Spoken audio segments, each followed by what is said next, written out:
In 2025, if you're self employed and you also want to acquire new real estate, the biggest hurdle you're going to face is your tax returns. Hi, everybody. My name is Aaron Page, and today I'm going to tell you about a program, if you're self employed specifically, that does not require any tax returns when it comes to financing for a primary, secondary home, or an investment property. It's called a bank statement loan, and as how it works is we don't get any tax returns. We literally are calculating your income based on your bank statements. Now, the bank statements can vary in number of months provided, whichever one gives you the strongest income profile. So let me explain that real quick. Is what we typically see is 12 months of bank statements provided, and as how it works, we take 12 months of bank statements, we add up all the deposits over that time frame, and we take out an expense factor. That expense factor typically is 25%. So for easy numbers, let's say there's $100,000 in deposits into your bank account over a 12-month time period. We take out $25,000, which would be 25%, leaving us with $75,000, and then we would divide that by 12 as your usable monthly income.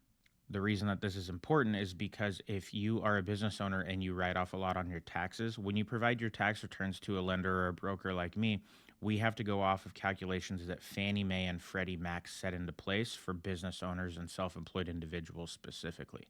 Well, when you get down to it, if you're a business owner with write-offs, let's say you gross $150,000, but you write off $100,000 somehow, and you're left over with $50,000. That's not going to qualify you for a lot in today's economy with the real estate prices the way they are and interest rates where they're at for much of a home at all. The bank statement loan completely removes that layer because it's not backed by Fannie Mae or Freddie Mac. It's called a non-QM loan or non-qualified mortgage. The biggest question I get asked about this program is what are the interest rates and are they higher than conventional loans? And the long and short of it is yes, they absolutely are higher. However, the trade-off is worth it in my opinion. I've been self-employed for the last 6 years and I've used a bank statement loan on every single transaction that I've done personally. So I've actually been through this myself, so I feel like I can talk about it.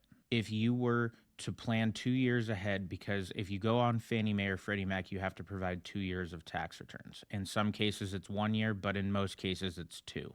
So for those 2 years to qualify for a conventional loan, you have to write off less on your taxes, which means when it comes time to cut a check to the IRS, when you file your taxes, you have to pay them X amount of dollars more because you didn't utilize any write-offs being self-employed.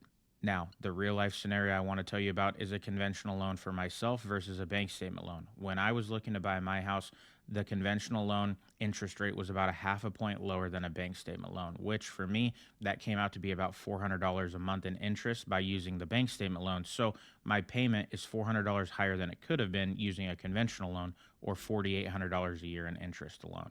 But when I sat down with my CPA and we looked at the numbers, if I would have wrote off less on my taxes, I would have actually written a check to the IRS that would have been almost $25,000 more than if I just pay the higher interest per month. So the very simple answer was to pay a little bit more interest on my home versus writing an additional $20,000 plus net check to the IRS in that scenario.